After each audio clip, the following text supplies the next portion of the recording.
Good morning. Today we are going to present an interesting case that we managed in our OPD, and we learned a lot out of that case. It's a case of 26 years old Hindu female who is a homemaker by profession, by occupation, and she is educated up to 10th of standard. She is a resident of Bijnor, Uttar Pradesh.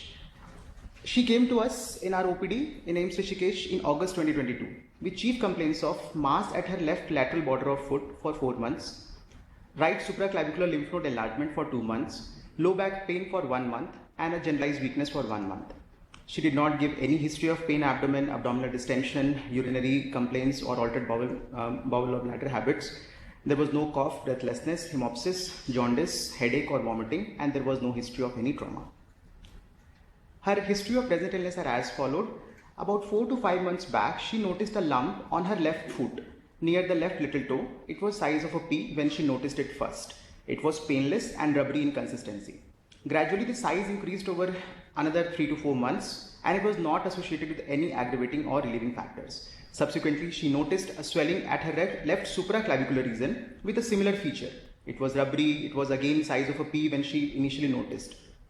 She started having low back pain with weight loss and a generalized weakness and on and off low-grade fever, which she don't have any documentation, but she told about, for which she took some symptomatic treatment local. She lost about 5 kgs of weight over last 4 months, what she told to us. She consulted a local surgeon and got an FNEC done from her left foot lump, which was suggestive of a malignant small round cell tumor, for which she was referred to AIMS Rishikesh for further management. Her past and personal histories are as followed. As such, her personal history: she is a housewife, educated of 10th of standard, on a mixed diet, without any addiction or a history of any passive smoking. And she has got a normal bladder and bowel habit. Past medical and surgical histories were as such non-significant. Her family history was not significant for any chronic illness, malignancy, or similar complaints what she presented with in her family. Her menstrual obstetrical histories are as followed. She is para-1 live 1 with a 3-year-old son from an uneventful normal vaginal delivery. She is having a regular menstrual cycles with average flow. She is not currently breastfeeding, and there is no exposure to any types of OCPs.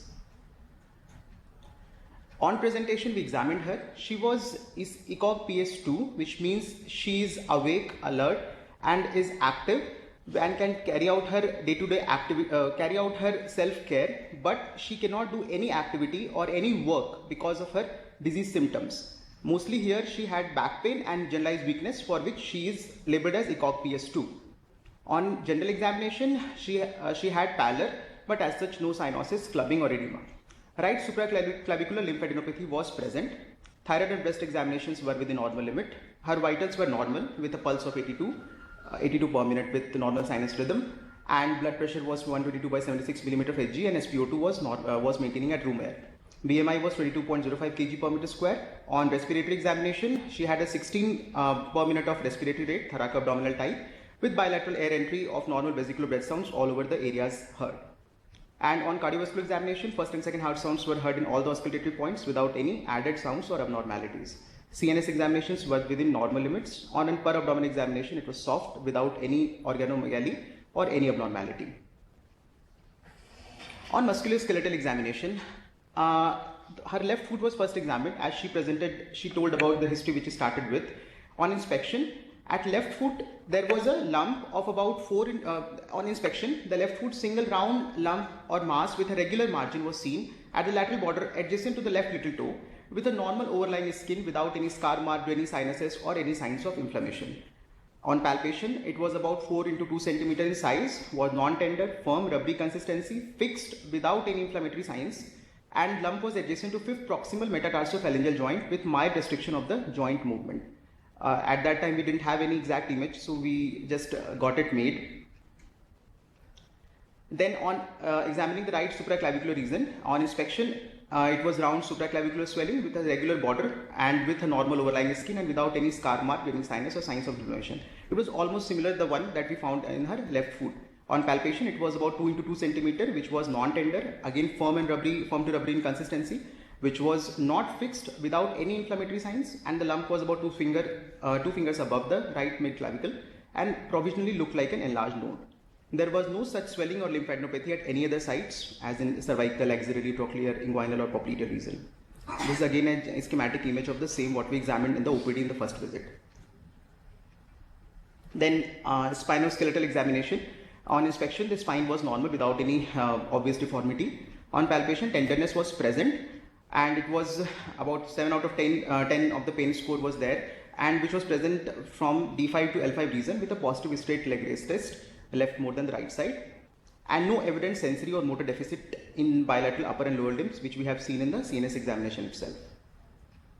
So till now the patient came to us, and summarizing what we found till now, it was a 26-year-old female premenopausal with a painless rubbery swelling at her left foot lateral to little toe, and enlarged lymph nodes at right supraclavicular region with constitutional symptoms and a low back pain for past 4 months with an FNAC suggestive of malignant cytology.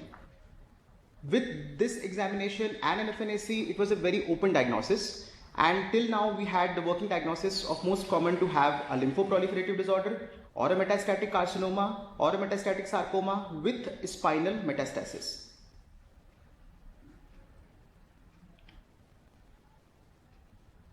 Now coming to the investigations, she came to us with a FNAC report done from outside, which was suggestive of a blood mixed material aspirate, mildly pleomorphic cells with clustered fascions with scant cytoplasm, pleomorphic hypochromatic nuclei, and coarse granular chromatin. Overall suggestive of a malignant small round cell tumor. Here I would like to emphasize one thing, that we very often get an FNAC done for most of the patient present with a lump or a mass in various settings, whether coming to a medicine OPD or a surgery OPD. But for in modern oncology and modern medicine, it's very difficult to make any diagnosis based upon an FNAC. It is a classical case. The patient came with a report of a cancer, that she has got a cancer with all the symptoms. She was worried, she wanted a treatment for which she came to us. But with an FNAC report with such an open diagnosis of malignant small round cell tumor which has got n number of differential diagnoses, it's very difficult to start the treatment. So anytime when a patient comes with a lump, it's always encouraged to get a proper tissue diagnosis done. Tissue diagnosis in the means of the true cut biopsy or excision biopsy to comment, so that a pathologist can properly comment on the architecture of the tumor, the proper staining, and we can save the material further for some specialized tests which we can run in further. That adds a lot to the proper management of the disease.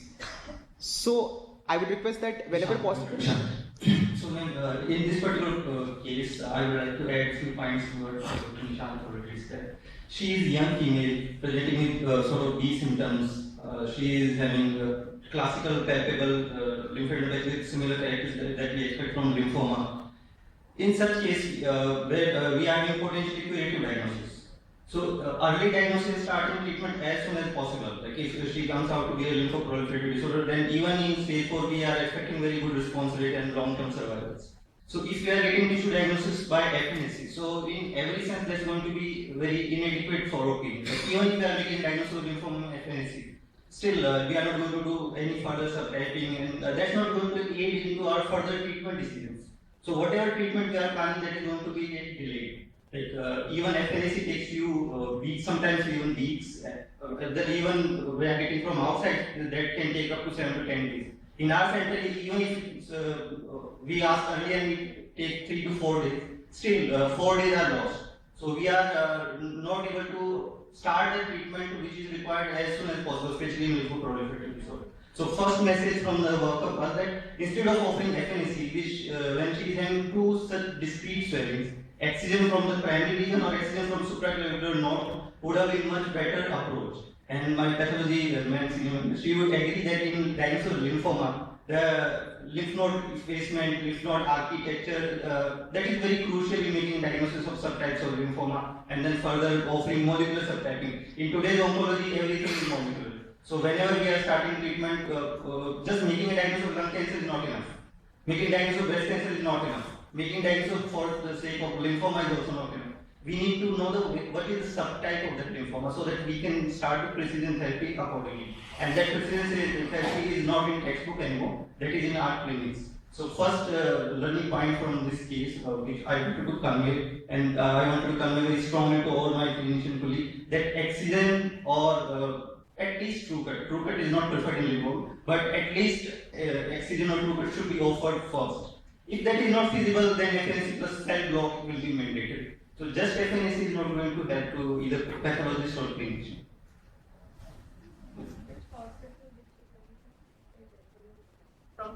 Ma'am, It was an outside. outside only, ma'am. Ma'am, actually You her can see husband, some Western UP private clinics. actually her husband was working. That will be sometimes they write a telephone number, so we call and contact.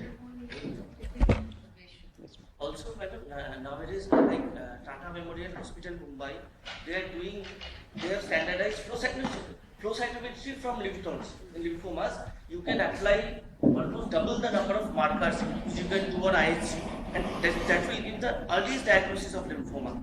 It will supplement the biopsy, which will come later, but within 24 to 48 hours, we will have a panel of markers. So they have standardized it now in lymphomas. Shall I go? So this was the investigation that she came with, and coming with a differential diagnosis of a small round cell tumor with such swellings, it was an open diagnosis. It's a number of differentials which include non-Hodgkin's lymphoma, ALL, metastatic carcinoma, Hodgkin's lymphoma, metastatic melanoma, synovial sarcoma, all the varieties of sarcoma. It can be liposarcoma, extraosseous seeding sarcoma, small cell variety of osteosarcoma, metastatic neuroendocrine tumor or carcinoma, and many more. So till now we were not having a proper diagnosis, not leading towards, so we further investigated the patient. We ran some of the routine investigations, and in CBC with differential counts, it was suggestive of hemoglobin of 6.2 grams per DL. As such, the total leukocyte count, differential count and platelets were normal, and hemoglobin indices were also normal. RFT was within normal limit, LFT was within normal limit, the albumin of 3.1 grams per DL, thyroid function test was normal. And we ran some of the tumor markers, and serum CA 19.9, CEA, CA 125 were found to be within normal limits. LDH was raised to 561. Iron profile was done to address the anemia. It was found to be normal. Vitamin B12, folic acid levels were found to be normal. A chest X-ray was done, which was normal, and an echo and ECG was done, which was normal and suggestive of 60% of ejection fraction. So now the next step in the diagnosis and management of this patient was to offer an imaging. So we offered this. So this patient has presented with a swelling in her foot, then a swelling in supraclavicular region, with all the constitutional symptoms, low back pain. So it was actually her. She was presenting with symptoms that actually persisting from the head to toe kind of. So we offered the patient for a CCT, contrast enhanced CT of thorax, abdomen, and pelvis, along with a whole body bone scan or a whole body PET CT scan. So here, as a class 1 indications, it's always indicated to get a CCT thorax, abdomen, pelvis for the staging workup. That helps to diagnosis as well. And for a FDG PET CT scans, this is recommended these days, especially for an adult patient, because many of the lymph nodal metastasis or distant or abnormal site lymph nodes involvement or subcentimetric involvement, they are better picked up by the PET CT scan. So it is recommended whenever feasible for adult patient to offer a whole body PET CT scan. Along with that, a whole body PET CT scan offers us the SUV, and this SUV change or the interval change on the treatment can further help us to to direct us whether the treatment is going on properly or not. So we offered both the scans to the patient. The patient got a whole body PET CT scan done. A further adding advantage of PET CT scan is the patient need not to go for a bone scan further. It's a single scan that addresses all the pathologies, most of the pathologies. So a whole body PET CT scan done, which was done outside. It was suggestive of the first scan. The first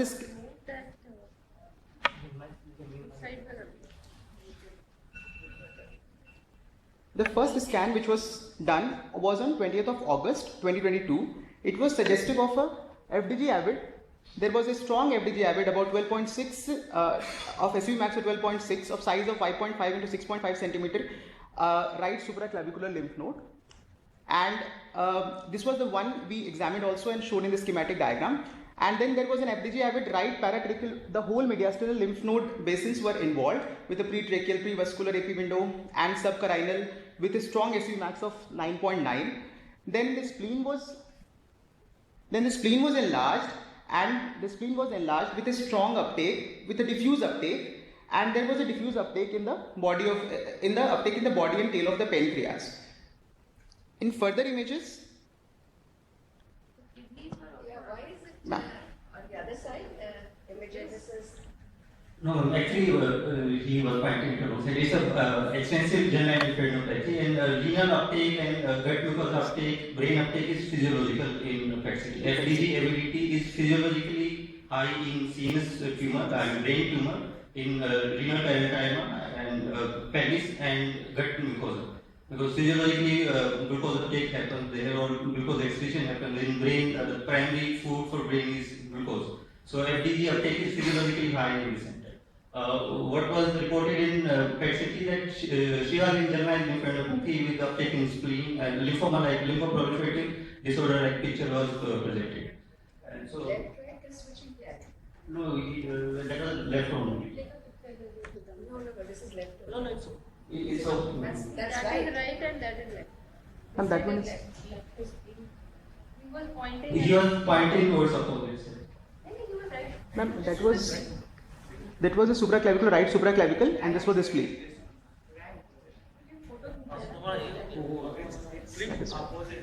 Normally we get the right orientation. Why is the orientation? This is right. No, this is right. Yes, supraclavicular This is right is side. pro and that is why. Yeah, our own position is this. Point Right. Then in the What point he was making that role of PET-CT. So, because that is important for us to understand, that is our not our in-house investigation, but that is crucial in making decision in terms of what is most appropriate site of taking a tissue diagnosis.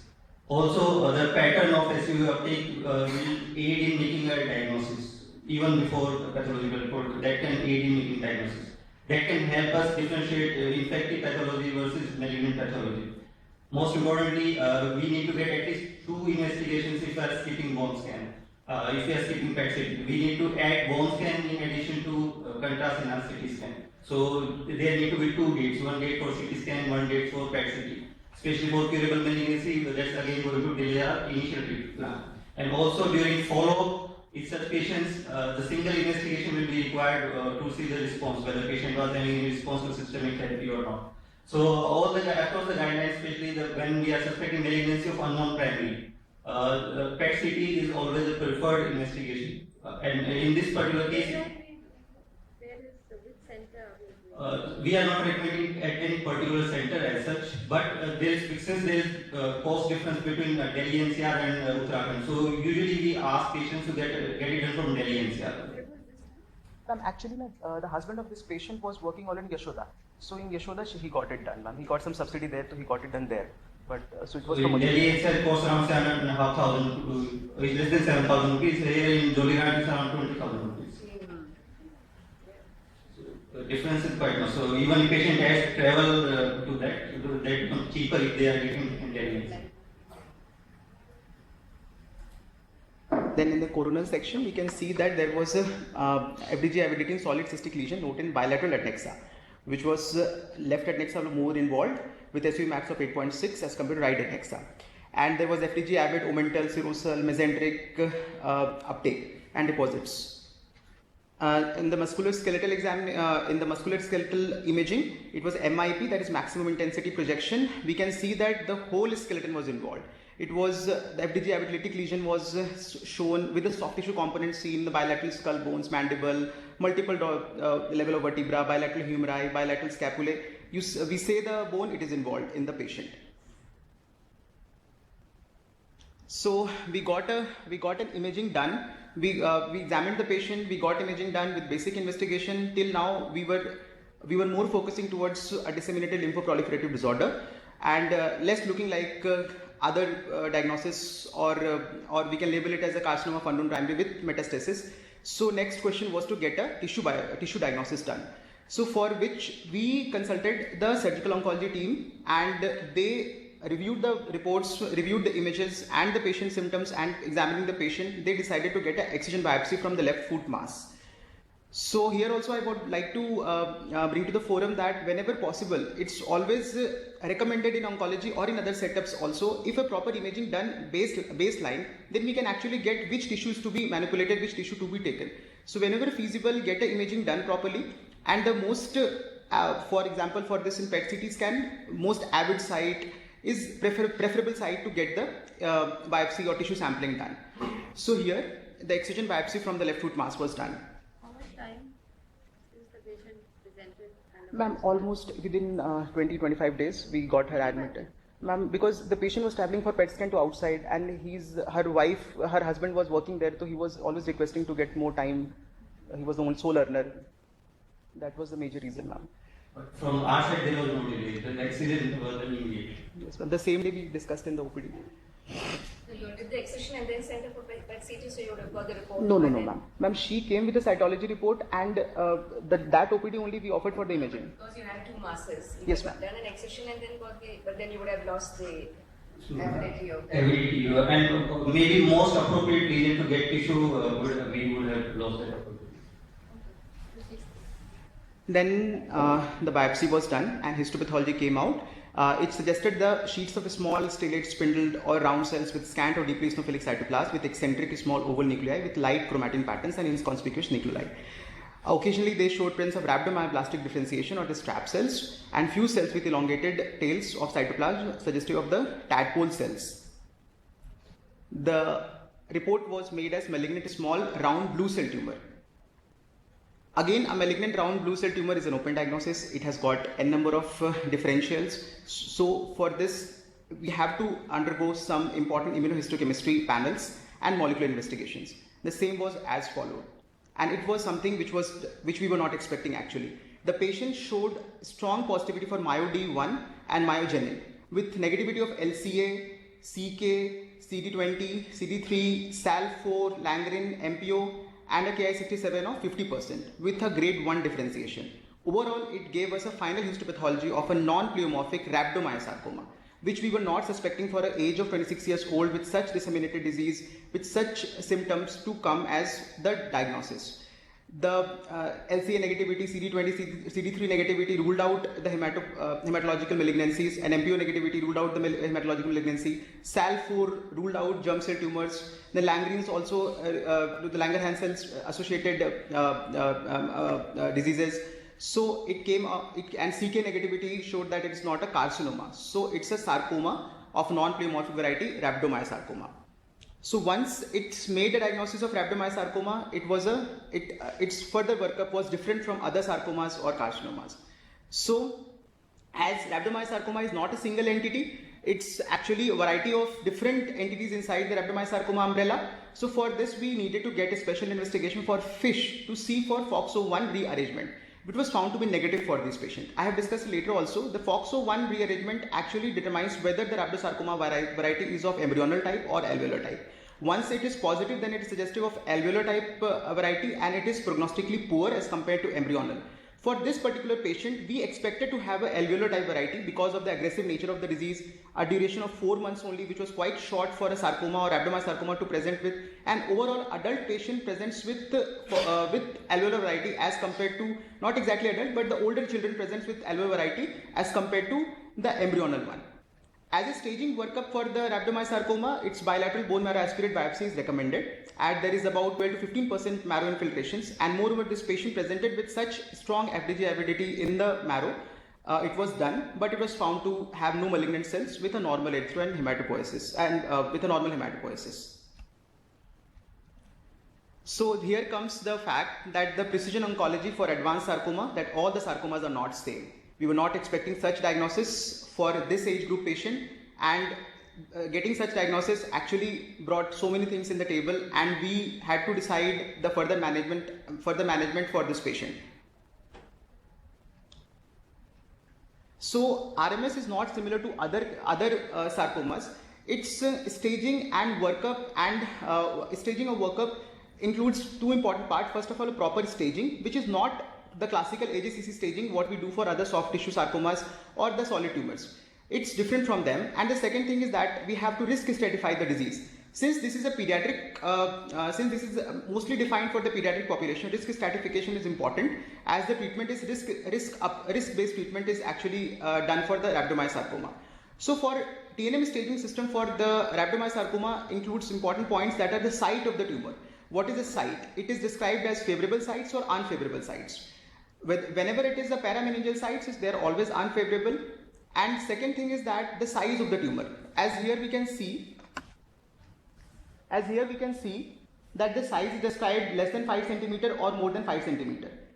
Then histological type, which further have been discussed, like whether it is alveolar variety or embryonal variety, that is favorable or unfavorable histology, the nodal involvement, and the metastasis. So this patient actually fall to stage 4 because of the patient with having the metastatic disease. It was having metastatic nodal involvement, so this patient belonged to the stage 4 group of rhabdomyosarcoma.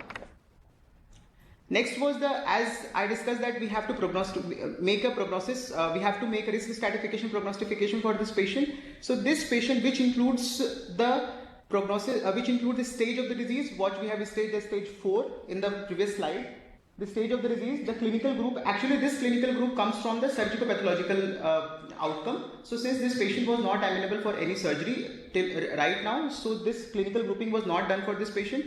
The site, coming to the site, it is coming to site, the favorable, unfavorable site, then size, the age of the patient, and then the FOXO fusion, whether it's embryonal or alveolar, whether it's metastatic or not, node involvement. So coming to this, all the factors came into the poor risk, that is poor risk or high risk variety with stage 4 disease, with the metastatic stage 4 disease. So then, alveolar sarcoma in adults is considered to have poor prognosis because it is associated with all the worst prognostic outcome pointers. So that's why adult RMS is considered a very poor prognosis factor. So these all inputs that we are discussing with, these all are classically for pediatric rhabdomyosarcoma. These are not for adult rhabdomyosarcoma. As such, there is no guideline for adult rhabdomyosarcoma. Even the international guidelines of NCCN, they recommend that is to be treated by a pediatric oncologist in consultation with pediatric oncologists who are well versed with dealing with rhabdomyosarcoma. So that means there is no clear-cut guideline how to stage, how to risk stratify, and how to manage this group of the patients. In literature also we are going to discuss all the experiences are from single center retrospective experiences or just case series of 3-4 patients, and everyone use their institute-based guideline protocols for treatment and management. So whatever we are describing here, this is classical for pediatric rhabdomyosarcoma. Nothing is recommended for adult rhabdomyosarcoma. But having said that, this is classically described that adult sarcoma are having poor prognosis because all the worst prognosis factor for pediatric sarcoma are commonly found in adult rhabdomyosarcoma. So that is also seen in this particular case. She was having presentation of this extensive disease and all the metastatic disease presentation at the time of diagnosis, and all these are pointers of worse outcomes. Worse outcome means 5-year survival for majority of the patient, even in advanced setting, is less than 5%. So 95% of the patients, they are going to die within 5 years of diagnosis, including early diagnosis as well as diagnosis. So now we have examined the patient, staged the disease. So it was a 26-year-old female with clinically soft tissue masses with low back pain, severe anemia, imaging suggestive of disseminated spinal metastasis, that is stage 4, with HP-IHC suggestive of non-pleomorphic rhabdomyosarcoma with a FISH negative for FOXO1 gene rearrangement. So the final diagnosis came out to be high-risk metastatic non-pleomorphic embryonal type rhabdomyosarcoma stage 4 with severe anemia. So coming to the management. So we initially managed the patient, transfused 2 units of PRBC. Patient was given adequate analgesia for pain management and other supportive care. The patient was explained about the disease, its severity and the rarity of the presentation at her age. The family was counseled regarding advanced stage and poor prognosis, and appropriate contraception was advised to the patient and patient and her husband. So the next question was to how to manage such case, because as such literature lacks a proper management guideline for an adult RMS of this type of this kind of presentation. So it was a proper MDT done, which for discussing the same points, that it's not localized disease, it's a high risk metastatic disease, an adult RMS, and what chemotherapy to give and how to manage the case. It was decided to give high risk pediatric inspired protocols that included vincristine, ifosfamides, etoposide, and for her bone metastasis, the bisphosphonates were planned to be given. And further therapy was based upon the response to the chemotherapy which we have planned, whether the patient will ever be amenable for any kind of localized therapy. The RMS management includes all modality. It includes surgery, it includes radiation, it includes chemotherapy. It's different from other sarcomas that one of the most radiosensitive, one of the most chemosensitive tumors, and whenever feasible, the local therapy has to be given in form of a surgery and radiation. But since this patient had such a disseminated disease, which included from head to toe almost, it was difficult to put any surgery. It was difficult to subject the patient for upfront local therapy in form of surgery or radiation. And chemo also was different from what we give for the classical pediatric high risk protocols, which includes VDC, vincristine, actinomycin D, or doxorubicin and cyclophosphamide. So we decided to give VIE based chemotherapy. The chemotherapy regimen was explained, associated side effects were informed. Dental examination was done for the eligibility of bisphosphonates. Cardiac respiratory examination was done for the fitness for chemotherapy. Then explained the patient and her husband was explained regarding the fertility associated issues, as the chemotherapy we were giving were associated with long-term side effect of infertility. The long-term risk of secondary malignancy were explained. Routine lab investigations were done before starting the chemotherapy, and a proper consent in written and informed form was taken before starting the chemotherapy. The chemotherapy regimen was of 21-day cycle. It included vincristine 1.5 mg per meter square from day 1, day 8, day 15. Injection ifosfamides, that is 1.8 grams per meter square from day 1 to day 5 with mesna. Then injection etoposide 100 mg per meter square from day 1 to day 5. The cycles were, as I told, that every 21 days cycles with a GCSF support, the colony stimulating factors support. Proper pre-medication, post-medications were given to reduce and other supportive medication to reduce any kind of adverse events. The patient was given zoledronic acids 4 mg monthly with vitamin D and calcium supplementation. Now our experience in first 4 cycles of chemotherapy. She was clinically examined every visit in our OPD before the chemotherapy, and to look for her disease associated symptoms as well as chemo associated toxicities. Routine lab investigations were done before every cycle with adequate interventions if needed. For example, the patient was given PRBC transfusion in her initial 4 cycles. Following her second cycle, we found that there was a marked reduction in size of her supraclavicular lesion. She also told that she is feeling better with much reduced low back pain. And patient tolerated the first 4 cycles on her full dose, without any dose adjustment, without any grade 3 or 4 toxicities. She received 4 unit PRBC, as I told, in her first 4 cycle and maintained a hemoglobin of 7.5 to 8.5 grams per dl. Now, the second scan or the interim scan or response scan was done on 2nd of December 2022 with comparison to previous scan. It was different. It was very satisfying. It showed that there was a resolution of previously seen right supraclavicular lymph node, decrease in size and metabolic activity of mediastinal lymph nodes, with most of them showing a complete resolution. Spleen size got normalized and FDG uptake significantly reduced in the spleen. There was a resolution of pancreatic uptake. There was a complete resolution of bilateral adnexal lesion and peritoneal deposit. And there was a metabolic resolution of all the skeletal lesions. Overall, it suggested a near complete remission, which we were not expecting at all. So these are the imaging with comparison. We can see here that the supraclavicular mass has gone. The whole bone involvement which was present in the previous scan has almost gone in the present scan.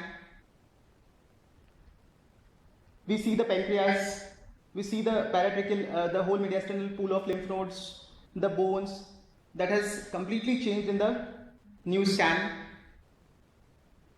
These were the supraclavicular, the coronal section showed the supraclavicular in the previous one. It has completely gone in this scan. The humerus uptake has gone. Then it was at the pelvis, the adnexa which was showing the uptake, which has gone. The pelvic bone has improved. So it was looking like a complete response, which we were not expecting for this patient. We continued the treatment. We gave 4 more cycles of chemotherapy in form of consolidation, that is the same VIE chemotherapy which she received till the first week of 2023 April. She tolerated the planned cycles well without any residual toxicities. We did not to modify the doses. The latest scan was done, which comparison of the interim or the last scan, we suggested the maintenance of CR at all the metastatic sites, and FDG avidity was seen at subcutaneous soft tissue in relation to the left tibio-talar joint on posterior aspect. That was the primary site, the first lesion that she presented with at her left foot. She is undergoing the consolidative radiation therapy at her primary site, and she is being planned for observation following the radiation therapy completion. She is receiving monthly zoledronic acid 4 mg with oral vitamin D and calcium supplementation, and she has been encouraged to practice adequate contraception.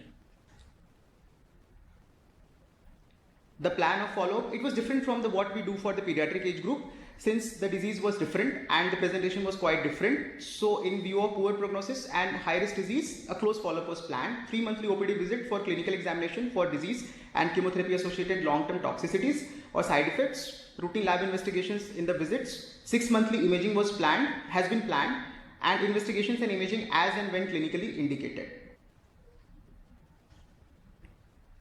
So currently the patient is under treatment. She is undergoing RT radiation, and she will be followed what we have planned in this manner. So, few points